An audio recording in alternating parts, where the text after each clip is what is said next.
Vale, vamos a empezar ciclo de conferencia de caligrafía china Shufa, Granada 2021.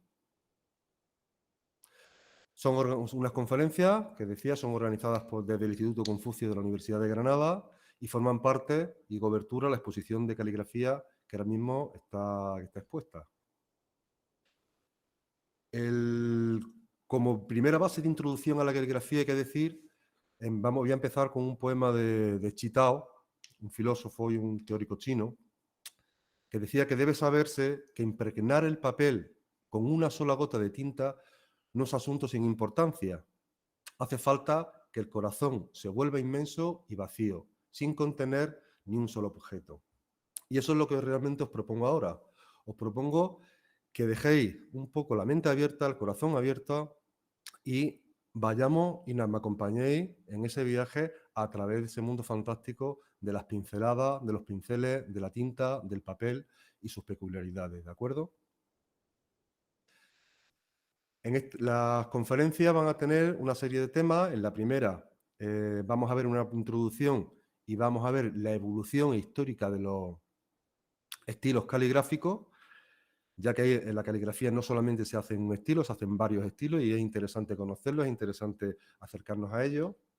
En la segunda conferencia vamos a hablar sobre el simbolismo y la creatividad caligráfica, a partir de visualizar muchas caligrafías y de ver muchos estilos diferentes, conceptos distintos para hacernos una idea muy global. Y en la tercera conferencia, el tercer día, vamos a hacer una comparativa entre dos modelos de caligrafía, el modelo Kai-Shu y el modelo Zhao-Shu. ¿Por qué esta comparativa? Porque son, ya lo veremos hoy, son de los estilos más formales y más alocados, más estáticos, con más movimiento. Son estilos muy diferentes en los cuales sí podemos apreciar que dentro de todo hay una gama muy interesante, ¿no? Y finalizaremos también la tercera conferencia con una caligrafía muy especial llamada Nushu. Nushu es caligrafía de mujer. Nu, mujer, y Shu, de caligrafía o de libro. Caligrafía de mujer. Es una caligrafía especial que se hace en el sur de China, la región de Yanyong, y es la única caligrafía mundial que se conoce, que es exclusiva y que se realiza solamente por mujeres. Entonces, la caligrafía que tenéis aquí en amarillo, en el PowerPoint, es una caligrafía en Nushu, ¿de acuerdo? Y es un trabajo muy interesante que sí me gustaría que también lo viéramos. No pretendo que hagamos un desarrollo de los contenidos muy profundo, pero sí que seamos capaces de tener una idea general al final de las conferencias bastante amplia, ¿de acuerdo? Perdón.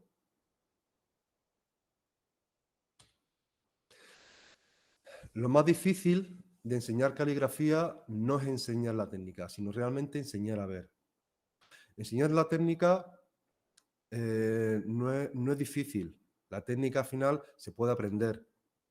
Podemos aprender las pinceladas, podemos aprender la carga de la tinta, podemos aprender la cantidad de agua necesaria, podemos aprender las texturas del papel, podemos aprender los diferentes papeles que existen. ¿De acuerdo? Eso, y al final, en base a la práctica, a la repetición, a la constancia y al tiempo, al final podremos desarrollar nuestra propia caligrafía. Lo más difícil realmente, siempre que cuando hacemos curso, tengo alumnos, es enseñar a ver. Lo que estáis viendo aquí ahora son simplemente pinceladas, pero enseñar a ver, aprender a ver los diferentes matices que definen a las pinceladas, los cambios de textura, los cambios de densidad de tinta, el cómo aparecen espacios blancos, dónde hay más movimiento, dónde no hay, dónde comienza el trazo, dónde acaba, dónde se desarrolla. Eso realmente es lo más importante y realmente es lo más difícil de enseñar. A mí me ha costado años realmente aprender a ver, ¿de acuerdo? Pero bueno, hay que empezar poco a poco aprendiendo. Empezamos la introducción con la primera caligrafía que forma parte de la exposición. Es una caligrafía que está dentro de un poema, Visitando a dos monjes, Huizhen y Huizi, en el Monte de la Soledad, de Su Xi, Su Dongpo, son los poetas, cuya traducción dice: en el agua clara surgen las rocas, Los peces se pueden contar. En el bosque profundo, ni un alma. Los pájaros, unos a otros se llaman. Esta caligrafía forma parte de la exposición y es la que encabeza la exposición de caligrafía. Está escrita o está caligrafiada en un estilo antiguo, Xuanxu, en estilo arcaico, donde hay pictogramas evidentes, como un pájaro y un pez, y una traducción en medio que viene también a decirnos lo mismo que hay en los laterales, ¿de acuerdo? De la caligrafía. Vamos a verlo poquito a poco también esto. Os he hecho una traducción de la caligrafía, pero no siempre se traduce. Vamos a verlo, de qué quiero hablar con esto. La caligrafía china es un arte con mayúsculas, es el gran arte, la mayor representación de arte abstracto que se conoce mundialmente. Aquí vemos una caligrafía de la autobiografía de Huaizu, del monje Huaizu, en la cual no siempre podemos entender lo que pone la caligrafía, ¿vale? Y aquí es un estilo concreto, Shaoshu, en los cual el occidental o los occidentales, cuando nos acercamos a este estilo, lo primero que vemos son garabatos, ¿vale? Y nos cuesta mucho trabajo realmente entender de qué va este estilo. Muy bien, vamos a intentar avanzar sobre esto. Ya que la caligrafía se sitúa mucho más allá de un propósito lingüístico. Y eso es muy importante porque es cierto que la caligrafía o la escritura sirve para, o tiene un fin de transmitir ideas, transmitir conocimientos, plasmar para el futuro, poder proyectar algo y dejarlo escrito para poder ser revisado y estudiado por otras personas, comunicar, ¿de acuerdo? Sin embargo, la caligrafía china como tal sobrepasa ese propósito meramente lingüístico y se convierte en arte. Por eso hay estilos en los cuales el propio texto que se caligrafía no interesa para nada, es lo de menos, es el pretexto realmente para adentrarnos en la caligrafía. De ahí que, por ejemplo, hay una diferencia cuando los occidentales vemos una caligrafía china, lo primero que nos preguntamos es, ¿ahí qué pone? ¿Vale? Y es lo que no hay que preguntarse, ¿ahí qué pone? Es lo de menos, el texto es una excusa, es un pretexto. ¿Es importante la traducción? Sí y no. Nos puede servir para algo, pero realmente no es lo importante. Y esto es un concepto que sí quiero que lo tengáis claro. Por eso vamos a ver muchas caligrafías, algunas las voy a traducir y otras no vayan a tener traducción, porque me interesa mucho más que veáis otra serie de detalles que también vamos a ir desarrollando, ¿de acuerdo? Lo primero que nos vamos a encontrar ante una caligrafía es sencillez austera. Trazos negros de distinto espesor sobre un papel blanco. El sello rojo, el yin, el yang y el tao. El yin es el negro, el yang es el blanco y el tao es lo que unifica, lo que realmente equilibra. ¿Que se puede representar por el sello rojo? Sí, pero el sello rojo tiene que estar en armonía. La armonía del sello rojo con el negro y con el blanco es lo que da ese tao. Este carácter, vamos a ir viéndolo, es el carácter sin, carácter corazón. El carácter corazón tiene infinitas posibilidades. Si veis, en todas estas caligrafías, los tamaños son distintos, la textura es distinta, hay círculos, hay trazos blancos, hay trazos más grises, pero en todas dice sin, en todas dice corazón. Y aquí también, en todas dice sin, en todas dice corazón. ¿Qué significa? Pues que realmente las posibilidades caligráficas de este simple carácter son inmensas, son infinitas. ¿Cómo vamos a saber que este carácter significa corazón? Sobre todo por el movimiento a la hora de hacerlo, ya que cada carácter tiene un movimiento de comienzo, de final y una serie de trazos. Este tiene 1, 2, 3 y 4 trazos, que a veces se unen, como la caligrafía en naranja que veis aquí, y en otras como la última de la derecha, al final, se superponen. ¿De acuerdo? Toda dice Shin. Las posibilidades son infinitas. Este carácter forma parte de la exposición, dentro de una caligrafía que se llama "Hay que mirar más allá de la apariencia para sentir con el corazón". Ese corazón del que habla la caligrafía, que forma parte de la exposición, el carácter que lo introduce es este. También es una manera de ponerlo. La caligrafía es un reflejo de la propia naturaleza. O sea, la actividad realmente del pintor o del calígrafo, que realmente la pintura, la caligrafía, ya hablaremos, no tiene por qué, son prácticamente iguales. Los materiales son idénticos, con unas características diferentes, pero la actividad de todo pintor, de todo calígrafo, no consiste en imitar lo que existe en el universo, sino en reproducir el acto mismo por el cual la naturaleza va creando las cosas. La creación pictórica es un proceso idéntico al de la creación del universo.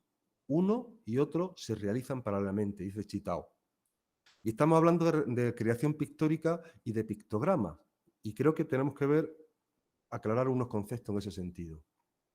Un pictograma es una imagen que representa un objeto. Por ejemplo, nosotros vemos una llama y decimos eso es fuego. Vamos por la calle y vemos un plato, un tenedor y una cuchara y decimos eso es un restaurante, no es una farmacia, ¿vale? Diferenciamos. Vamos por la carretera y vemos un avión y decimos dirección para el aeropuerto.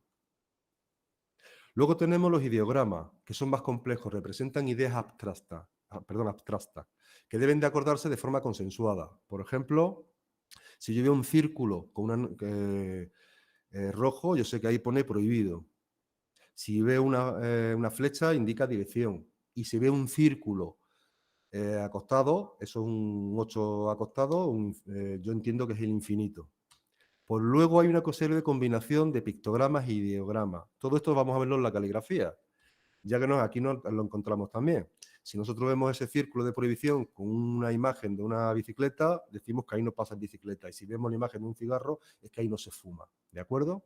Pues la caligrafía china se basa o tiene su origen en esa parte de pictograma, de pictografía. Por ejemplo, vamos a verlo, y es un reflejo de la naturaleza. Vamos a verlo con el carácter Shan, con el carácter montaña.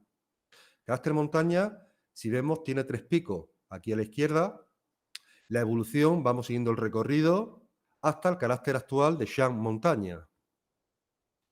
El carácter árbol, Mu, el antiguo árbol, o la antigua imagen pictórica del árbol se asemeja a la parte superior con una rama y a la parte inferior con una raíz. La evolución, si seguimos la evolución con las señales, vamos a llegar hasta el carácter árbol actual. El carácter Ri, sol, el carácter Ri pasa igual. ¿Por qué de un círculo cambia a un cuadrado? Bueno, yo creo que aquí hay varias interpretaciones, varias entre ellas, porque las primeras imágenes pictográficas que se tenían se hacían sobre huesos oraculares, sobre huesos talladas, y a veces a la hora de tallar se tallaban muy redondas o a veces se introducía, depende del tallador, o sea, la parte redonda se convertía en una línea. Eso al final convertirá el trazo en un cambio, sufrirá una serie de transformaciones que llevará hacia el carácter actual cuadrado. No es una simple imitación, decíamos, de lo que es la naturaleza. Cuando nosotros, decía François Chen, que caligrafiar consiste en captar el espíritu de la vida y plasmarlo en un momento dado de la eternidad. Cuando nosotros estamos viendo este caballo, cuando vosotros estáis viendo este caballo, ¿qué estáis viendo? Haceros la pregunta. Estáis viendo fuerza, hay velocidad, hay ímpetu, hay potencia, hay movimiento, el caballo se sale de la pantalla, hay espíritu. Es un reflejo de la naturaleza, pero no es imitación. El carácter caballo de una representación pictórica, vemos a la derecha perfectamente el carácter actual de caballo, dónde están las patas y dónde están las crines del caballo.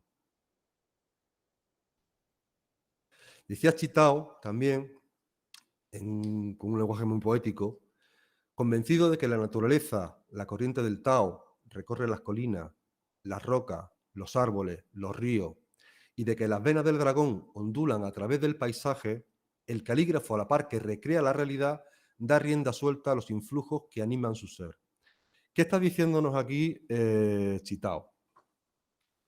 Realmente que toda caligrafía es una expresión del yo interior del artista. Según los principios estéticos del pensamiento chino, cuando el artista intenta descubrir la verdad objetiva del universo, lo que muestra es realmente su propia realidad interior.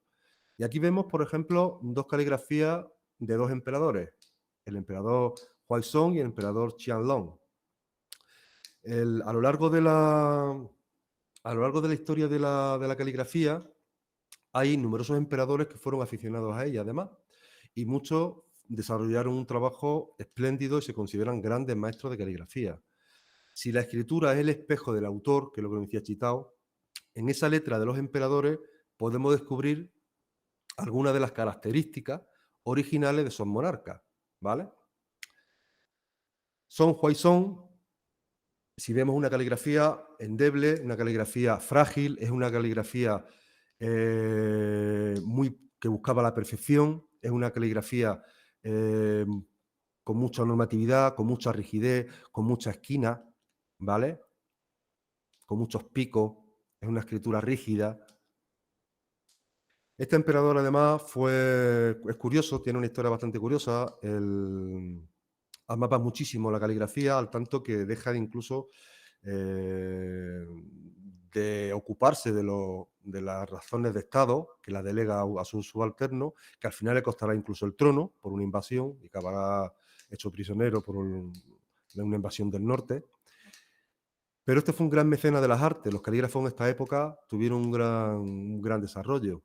A diferencia del emperador Qianlong, que vemos aquí a la derecha, los trazos son más redondos, son más ágiles, son más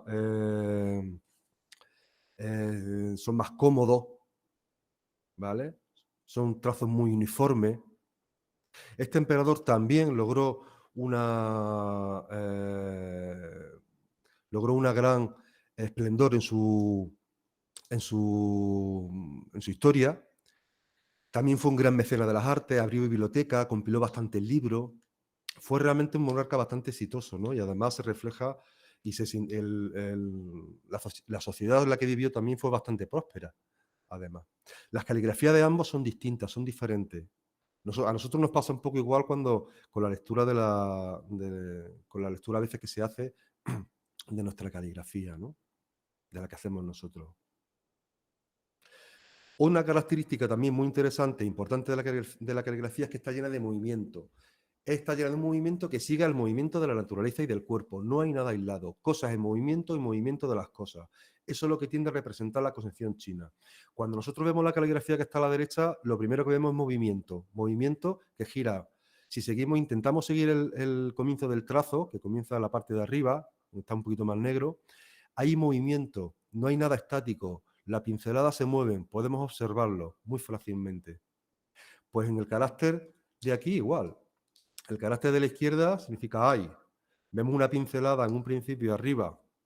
No sé si podéis ver Sí, aquí. Una pincelada muy densa y comienza la rapidez. Aquí vuelve otra vez a ser mucho más tranquila y sosegada y vuelve otra vez a moverse.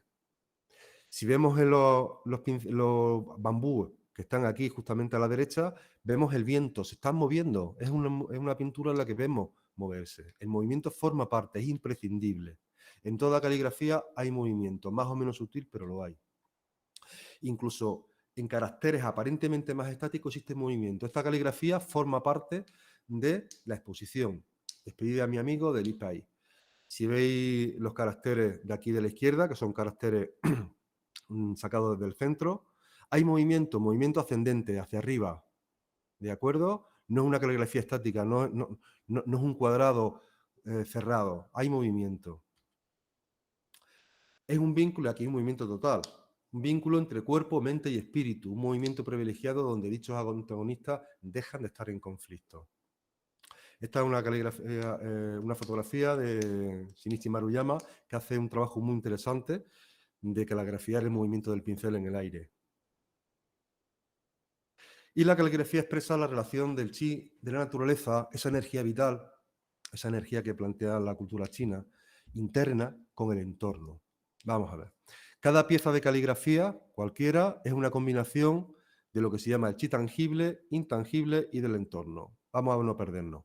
El chi tangible, en cada pieza de caligrafía tenemos el chi tangible. ¿Qué es el chi tangible? Se puede traducir por el pincel que utilicemos, por el material que tengamos, por el papel, por qué tipo de tinta utilizamos. Eso es lo tangible. El chi intangible. El chi intangible nos habla de las emociones que pueda tener el calígrafo a la hora de hacerlo. Si está más triste, si está más sosegado, si está nervioso, si tiene miedo. Y el chi del entorno es dónde se realiza. No es lo mismo hacerlo en un entorno de tranquilidad, de paz, de armonía, de sosiego, o hacerlo en condiciones más adversas.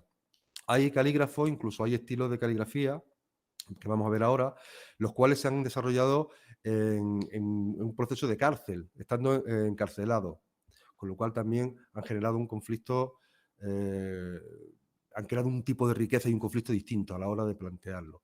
Lo más importante de este concepto que estoy intentando transmitir de Chi es que ninguna pieza de caligrafía se puede repetir, porque está formada tanto por esos materiales que utilizamos en cada momento, que siempre van a ser distintos, el papel, la tinta, la densidad va a ser distinta, nuestras emociones van a ser diferentes en cada caligrafía, y el entorno o la situación en la que nosotros lo hagamos también va a ser distinta. Podemos estar más tristes, más enamorados, con más cansancio, con más sueño, con más desgana, con más odio o con más tranquilidad o serenidad y sosiego, ¿de acuerdo? Ninguna pieza se puede repetir.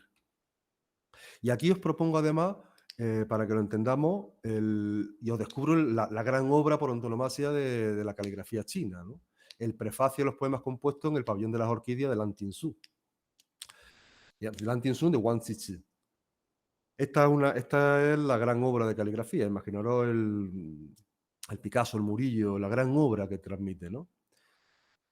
Esto es una ampliación en la que los caracteres son impresionantes, merece la pena incluso copiar esta caligrafía, podemos descubrir muchísimas cosas en ella.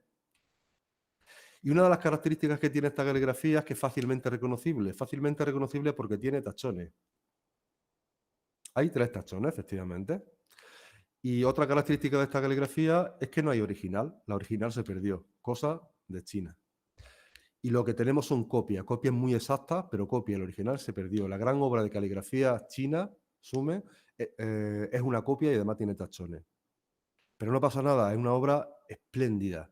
Fijaros en el tachón de la izquierda, del círculo que está mucho más a la izquierda. Vamos a ampliarlo y lo vemos. Esta es la ampliación. ¿Qué ocurre aquí? Ocurre que en el pabellón de en el pabellón de las orquídeas estaba Wang Zizi. Wang Zizi era un calígrafo con otros amigos poetas, con otros amigos también calígrafos, empiezan a caligrafiar, a beber vino y de pronto tiene un momento de inspiración, de gran inspiración, y dice, bueno, empieza a caligrafiar el poema, se equivoca y sigue caligrafiándolo y le daba exactamente igual. Dio rienda suelta a un momento concreto, un momento en el cual los caracteres que se repiten dentro de esta obra nunca va a hacerlo de la misma manera, de la misma forma. Se revela una espontaneidad y un instante de creatividad exquisito. Tiene 324 caracteres el Lan Tinsu. Y el carácter Z, carácter D, aparece 21 veces. Ninguna vez se repite de la misma manera. Cada vez se caligrafía de forma distinta.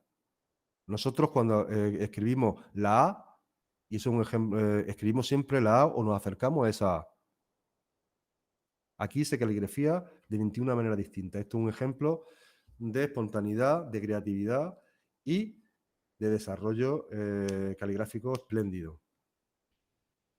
Decía Wang Zizi que la hoja de papel es un campo de batalla, el pincel las lanzas y las espadas, la tinta la mente del comandante jefe, la habilidad y la destreza de los oficiales, la composición, la estrategia. Tomando el pincel se entra en la batalla y los trazos y las líneas siguen las órdenes del comandante. Los giros y retrocesos son los estallidos mortales.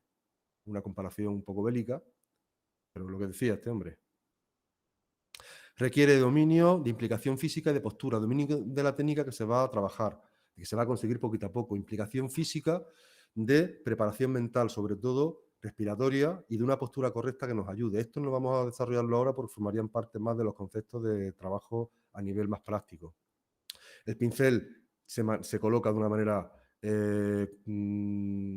concreta, hacia abajo, con una posición muy concreta también, y necesita de una preparación mental. Si la mente está en posición correcta, las pinceladas fluyen. Cuando las tensiones corporales se relajan, la mente también se vacía. Y yo, mi experiencia personal o mi experiencia con la caligrafía es de tomarla como una meditación realmente en movimiento, en la cual se requiere de un proceso de manejo de la respiración. La respiración que nosotros tengamos se va a expresar en cada trazo. Habrá un fluir convertido en danza, una expresión del wu-wei, como decían, actuar sin forzar, moverse en sintonía con el flujo de la naturaleza, a través del proceso respiratorio. El principio este de wu-wei dice que la única manera posible de actuar es no actuar, dejar que los acontecimientos ocurran. Por eso, una de las características también muy principales de la caligrafía es que no se busca la belleza. La belleza aparece sin ser buscada. Como dice el antiguo calígrafo, no persigue su arte, deja que éste aparezca de manera espontánea, sin esfuerzo, sin actuar. Esto es una diferencia, por ejemplo, con la caligrafía japonesa, de que no vamos a hablar ahora, pero sí, la caligrafía japonesa busca la belleza, busca embellecer. La caligrafía occidental de la Edad Media buscaba también embellecer, ornamentar las palabras para crear una belleza. La caligrafía china no busca esa belleza, para nada. Lo de menos es generar belleza. Es algo que sucede cuando no se busca. Ese principio de Wu-Wei. No perseguir el arte, dejar que aparezca de manera espontánea, sin esfuerzo y sin actuar. Y es una expresión inmediata del carácter y la sensibilidad del artista. La caligrafía es la imagen del corazón. A través de esta imagen se pueden distinguir incluso al hombre de bien del mal hombre. Fue el pasaporte para la carrera oficial. Esta una caligrafía del emperador Xianlong. No solamente la caligrafía, también se les exigía que fueran versados en poesía, en pintura, en música. Es como si ahora se le dijeran a los gobernantes actuales que dominaran la poesía y la caligrafía, que tuvieran una buena caligrafía, ya que si no dominaban la poesía, se le decía, si tú no eres poeta, ¿cómo vas a poder gobernar a ningún? Si no tienes la sensibilidad para hacer poesía y para apreciar la poesía, ¿cómo vas a poder gobernar a nadie? Entonces se le exigía y se le exigía una buena caligrafía, porque ahí se diferenciaba el buen hombre del mal hombre. Esto es un registro de la caligrafía. Y por otro lado, la caligrafía forma parte impregna la sociedad china. Aquí la vemos por todos los sitios. La entrada al Jing'an Temple, el Templo de la Paz en Shanghai. En la Bolsa de Valores de Shanghai hay una caligrafía enorme. En cualquier tren encontramos una caligrafía. La felicitación del Año Nuevo tiene caligrafía. Forma parte, es un arte vivo, es un arte que permanece y que es actual y que convive con la sociedad china. Esto es una decoración en una sala de espera. La entrada a la Universidad de Beijing, Beijing Tasue, tiene esta caligrafía. Se ve en la calle, se vende en la calle, aparece en todos los sitios. Esto es Xi'an. Si vemos aquí Xi'an, vemos caligrafía incluso distinta. Esto es un estilo, este es otro, este es otro. La caligrafía roja con fondo blanco es un estilo, aquí este es diferente. El verde, la estela verde con el fondo amarillo tiene un estilo diferente al rojo. En una misma calle hay una convivencia de estilos y de caligrafía diferentes. Forma parte de decoraciones, de estatuas, de venta en la calle. Incluso se talla en piedra con diferentes estilos. Aquí podemos observar un estilo y aquí podemos observar otro estilo de caligrafía. ¿De acuerdo? Talladas en piedra. Y vamos a pasar a la siguiente parte. Vamos a ver. Vamos a ver muy rápido también la evolución de la caligrafía y de los caracteres. Es importante saber la evolución de los caracteres porque vamos a entender cuando apreciamos una caligrafía en qué estilo está hecha y qué características tiene. Eso lo vamos a ver un poquito. Hay 5 estilos principales: estilo de sello, estilo de escriba, estilo regular, estilo corriente, estilo de hierba. Chuanshu, Li Shu, Kai Shu, Xin Shu y Chao Shu. ¿Vale? Las primeras caligrafías, las primeras inscripciones que nos vamos a encontrar aparecen en huesos y caparazones, generalmente de tortuga o de huesos de animales, era la caligrafía Ya Wen, de oráculo. Estas inscripciones se van a seguir utilizando en las caligrafías actuales. Estos son dos ejemplos de caligrafía que se utilizan. Las inscripciones en hueso de oráculo se pueden considerar la estructura más antigua encontrada hasta ahora. Prevalecen durante las primeras dinastías, Xia, Shang o la Zhou occidental. Aquí hay elementos muy pictográficos. Aquí vemos un caballo aquí a la derecha, en el centro. Vamos a verlo un poquito más aquí. Caracteres más pictográficos. Y desde el descubrimiento de las inscripciones de los huesos de oráculo se han clasificado entre 4.000 o 5.000 inscripciones. Y se han reconocido 1.500 a 2.000 caracteres. Esto es interesante porque incluso hay una aplicación a nivel de que se utilizan en Word, cuando utilizamos un Word para escribir, de una fuente de China, una fuente caligráfica en la que nos traduce los caracteres chinos, nos los traduce a caracteres de oráculo. Y es genial, porque podemos pasar los caracteres chinos a cómo podían estar de forma oracular determinados. Algunas inscripciones donde se tomaron la relación que hay entre el carácter más pictográfico y el carácter chino, ¿de acuerdo? Y cómo se expresa esta caligrafía, este estilo en composición y en creaciones caligráficas. La verdad es que tiene unas posibilidades inmensas, da una riqueza espectacular, ya que podemos apreciar una infinidad de creatividad y de composiciones diversas. Con el paso de los tiempos, los pictogramas se van a simplificar, algunos van a perder la relación con su símbolo original, no siempre todos tienen el carácter que ha quedado se parece al antiguo. A los signos de esta simplificación se les denomina caracteres, ¿vale? O sea, lo que nosotros estamos viendo aquí arriba es un carácter. Aquí tenemos el carácter Ri, el carácter Sol, antiguamente, y el carácter Ri, el carácter como ahora mismo se hace en chino. Este dibujo se llama carácter, no es un dibujo, ¿de acuerdo? O ideograma. A diferencia de nuestra cultura, no se basa en sonido, se basa en el significado de cada carácter. Por eso nosotros tenemos con 28 letras, tenemos un abecedario y con eso nos basta.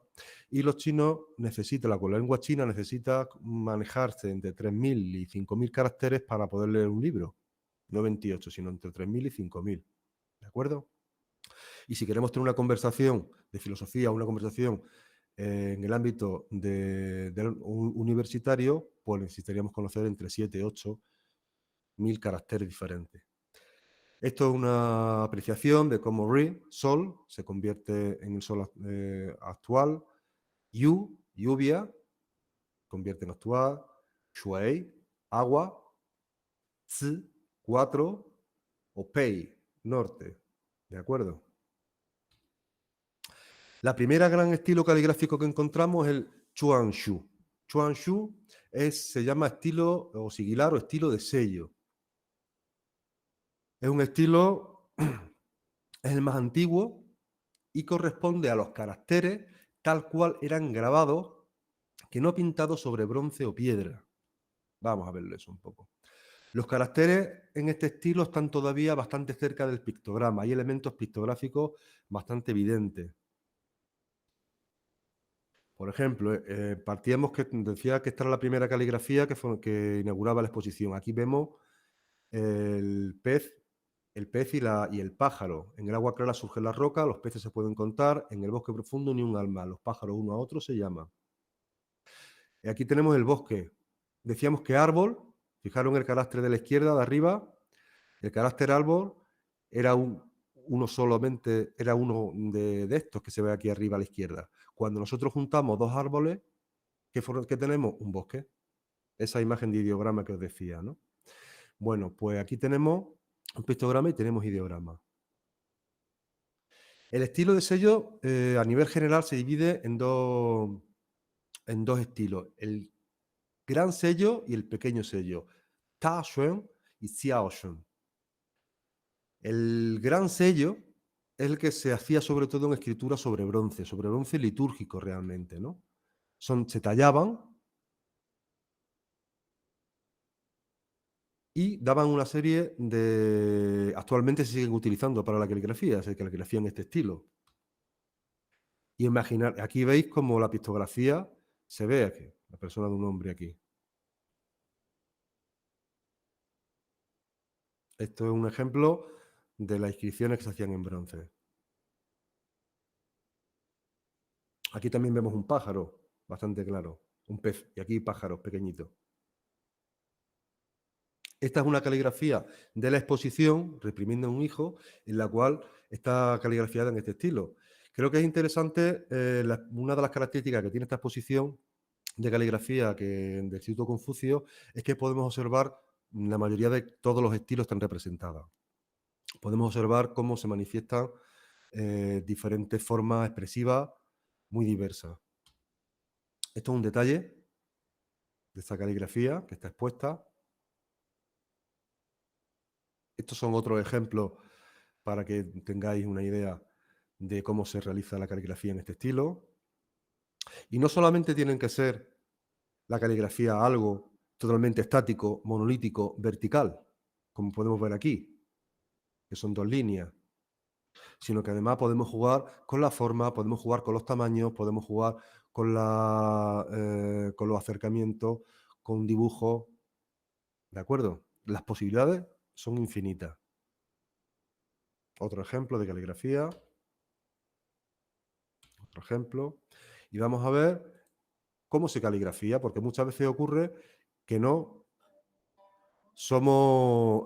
cuesta mucho trabajo saber no solemos ver cómo se caligrafía. Pues este es un ejemplo de ello.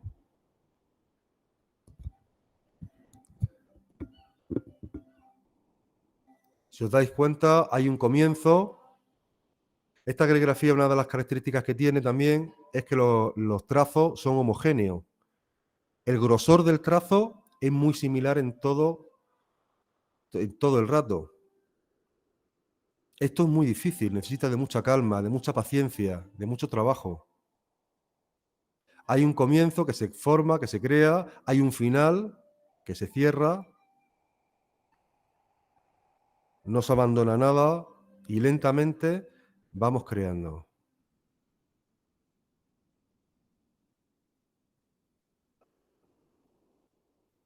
No son líneas rectas, no hay ninguna línea recta.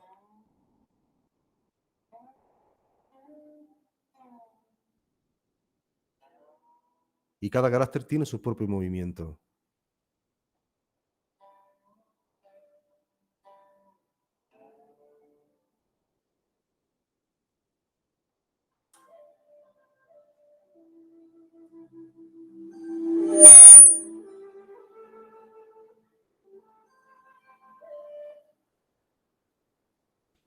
Muy bien.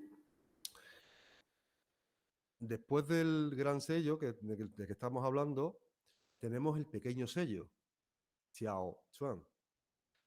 El pequeño sello es una estandarización, un perfeccionamiento del gran sello. Se convierte en un estilo puramente caligráfico bajo la dinastía Tang. La dinastía Tang, en el siglo VII al siglo X, es la dinastía de florecimiento de las artes realmente en China. Una época de gran florecimiento, de gran riqueza, donde todas las artes van a tener van a gozar de gran esplendor y la caligrafía sobre todo. Si vemos, es una caligrafía distinta, es más oblicua, es más vertical. Los trazos, si os dais cuenta, son bastante homogéneos. ¿Qué significa que sean homogéneos? Pues que no hay variabilidad, son prácticamente iguales, como si fuesen hechos con un rotulador, de alguna manera, para que nos demos cuenta. Eso hacerlo con un pincel es bastante complejo, muy difícil, necesita de mucha serenidad y de mucha calma. Las líneas son finas, son puntiagudas, existe mucho vigor, mucha fuerza en los trazos. Los trazos horizontales y verticales son delgados, son uniformes y acaban de forma puntiaguda. Son caracteres que son difíciles de leer. Debajo de cada carácter, como estáis viendo aquí, existe la traducción en chino, en el chino actual. Realmente hay que estar muy versado para conocer estos caracteres. Y son muy difíciles y requieren de una gran técnica, de gran reposo y de gran sosiego. Son muy difíciles de trabajar. Esta es una caligrafía de Li Si, el primer calígrafo cuyas obras de caligrafía parece ser que se han transmitido en este estilo. Actualmente esto es una representación de otra caligrafía, de otro autor. El estilo se distingue por ese carácter sobrio, por ese carácter delicado. Los ideogramas están incluidos, como decía, en un rectángulo vertical. Ese rectángulo vertical incluso no se esconde, no tiene por qué esconderse. Puede aparecer o no, pero si se aparece, no hay problema. Esta es una caligrafía también de la exposición, una frase de Ortega y Gasset. A la derecha lo que encontramos es un detalle, donde podemos observar esa vertical, los caracteres incluidos en ese rectángulo vertical y esa fragilidad que tiene de tamaño uniforme. Esta es otra caligrafía que también forma parte de la exposición. Preparado ya el té, aún es verde el humo del precioso trípode.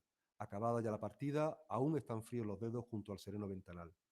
Aquí el grosor del trazo es homogéneo, la delgadez la confiere la línea y el aspecto ligero y estilizado. Aquí también, esta otra caligrafía, es un poema improvisado de un viaje al templo de Hanshan, de Wan Li. Y una de las características que vamos a romper ya, habíamos dicho que lo primero que encontramos es autoridad, blanco, negro y sello rojo. Pues aquí el blanco no existe, tenemos el azul se convierte en blanco. Da igual, ¿podemos utilizar papel de colores? Sí, papel amarillo, verde, del que queramos. Tinta roja, tinta negra, tinta azul, tinta la que queramos y la que queramos utilizar. Realmente la caligrafía se hace en blanco y negro y rojo del sello. Esta es una pequeña comparación entre Tachuan y Xiaoshuan, gran sello y pequeño sello. Si os dais cuenta, arriba está el gran sello y abajo el pequeño sello. El gran sello son caracteres más gorditos, más estrechos, más aplanados, y el pequeño sello pues son caracteres más estilizados, más amplios, más verticalizados. Se escribían en tablilla de bambú y se llaman de sello porque, este estilo se llama de sello porque actualmente se sigue utilizando también no solamente como elemento de caligrafía, sino como ese sello rojo que aparece en las caligrafías está generalmente tallado en estilo Suanshu, ¿de acuerdo? ¿Qué reflejan, qué ponen estos sellos? Pues generalmente la firma del autor. Puede poner la firma, un poema, una frase, lo que quieran. Cada autor puede ir acumulando a lo largo de su vida cientos de sellos. Y tenemos una peculiaridad también para que la tengáis en cuenta, el uso de varios sellos. Cuando nosotros nos encontramos una caligrafía con muchos sellos, decimos, aquí ha pasado algo, ¿no?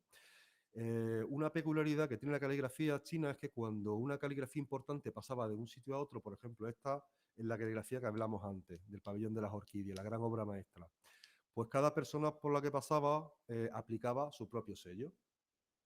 ¿Qué significa? Pues que imaginaron a nosotros que nos regalan un Van Gogh o un Picasso y nosotros lo cogemos y decimos, ¡ay, qué bien! Está Picasso firmado, estupendo, pues nosotros vamos a firmar también, porque ha llegado el Picasso y firmamos con nuestra firma. Eso es lo que hacían en China realmente. Entonces nos encontramos obras que tienen un montón de sellos. Generalmente son obras muy importantes que han pasado a través de muchísima gente y se ha enriquecido además y se ha dicho, esta obra ha pasado por varios emperadores, ¿no? Estos sellos de aquí son de varios emperadores, estos dos, por ejemplo, este de aquí. La idea con la que quiero que os quedéis es que cuando encontréis una caligrafía que tiene muchos sellos, en algún sitio decís, aquí esta caligrafía es importante, no sé de qué es, pero algo importante. Voy a intentar averiguar de qué va y de qué viene. Después de la caligrafía de sello aparece la caligrafía Lishu, es el estilo oficial, estilo de los escribas. Esta es os decía, las condiciones en las cuales a veces se caligrafía. Aquí Chen Miao fue encarcelado en prisión y llegó a crear 3.000 caracteres de su nuevo estilo. Esto le hace que logre su libertad y se ascenda a un alto cargo de gobierno. El estilo Lishu deja de utilizar las líneas uniformes de Suanshu. El estilo Lishu es este que vemos aquí a la izquierda. Y el Suanshu, el de la derecha, que acabamos de ver ahora mismo. podejas salen uniformes, desaparecen totalmente los elementos pictóricos, ideográficos sencillos, suele ser más rechoncha, no tan alta ni alargada, el trazo deja de ser redondeado para dar paso a ángulos claramente formados,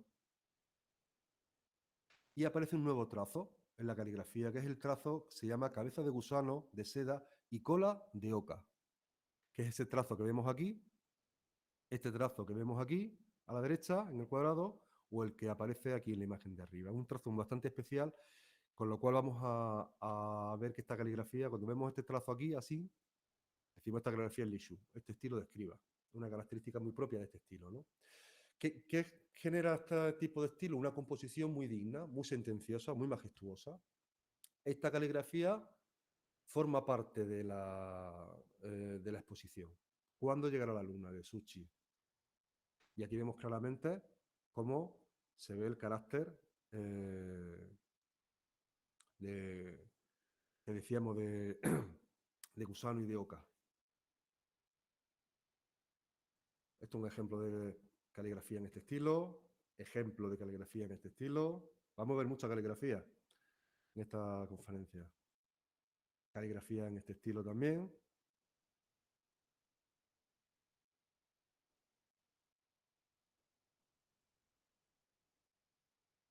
Y hay mucha diferencia entre esta caligrafía con unos caracteres con mucha tensión, con poca tinta, por ejemplo, a la que habíamos visto anteriormente, una parte de la exposición muy matizada, casi delicada, con una forma estilizada. Y los caracteres son más broncos, son más sórdidos. Ahí los espacios blancos generan otro tipo de manifestación. Y llegamos al estilo regular. El estilo regular, el estilo Kaishu, proviene del estilo de los escribas, proviene también de la dinastía Han, igual que el otro, y también se desarrolla durante la dinastía Tang, en el siglo VIII, séptimo octavo. Es una descendiente de Lishu, como decíamos. Se considera una mejora, una racionalización del estilo de los escribas,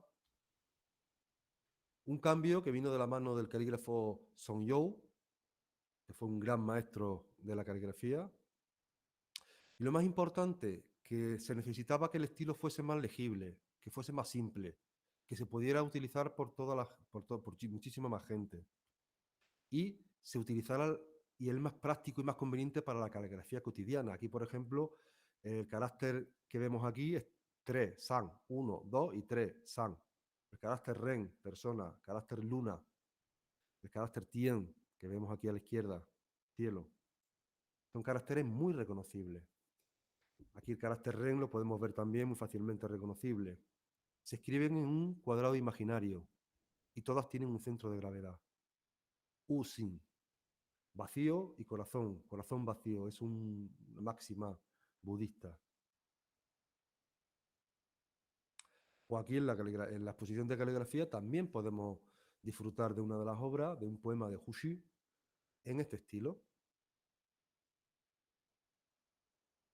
Aquí vemos el carácter 1, por ejemplo.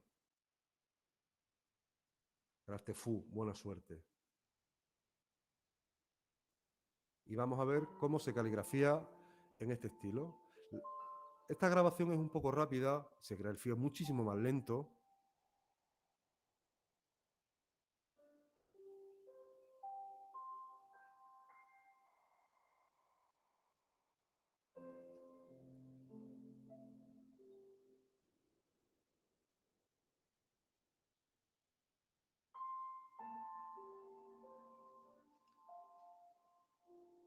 Se caligrafía mucho más lento.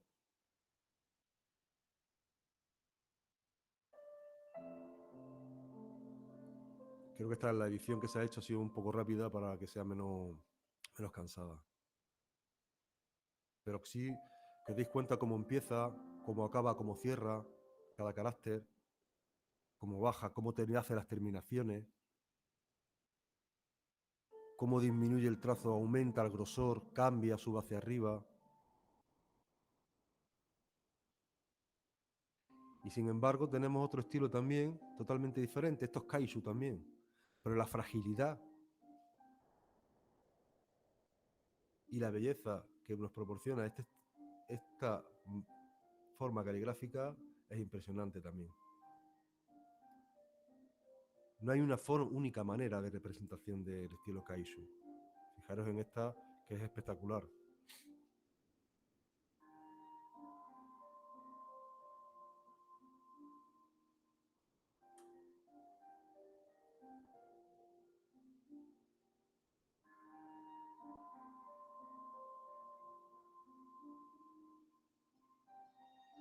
Y los caracteres son muy entendibles.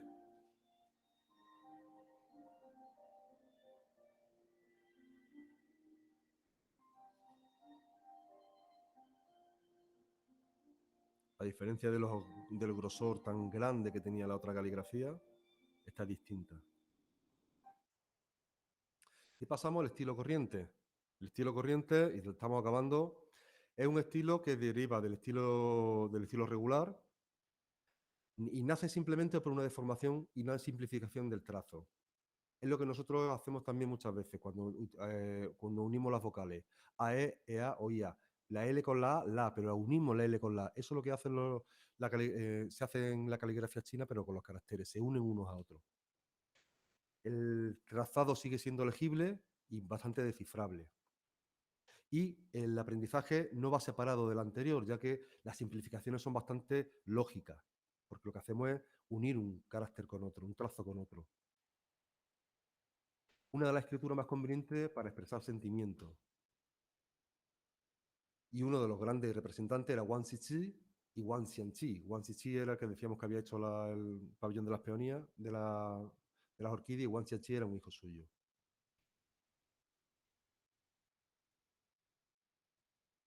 Esta es una caligrafía también de la exposición que también está hecha en este estilo. Y el último estilo, que ya nos queda nada, el estilo Zaoshu, estilo cursivo. El estilo cursivo hierba loca. Aquí encontráis que los caracteres se han deformado. Los caracteres son escrituras agitadas, como la hierba en el viento. Son caracteres muy codificados, se reducen su forma y solamente son reconocibles en el ojo profano, ¿no? Las reducciones tienden a una simplificación. El pincel apenas se levanta del papel. Aquí observamos cómo se va uniendo el pincel uno a otro. Los trazos siguen manteniéndose uno a otro. No se levanta el pincel a la hora de hacerlo. ¿Qué pone ahí? Da igual lo que ponga.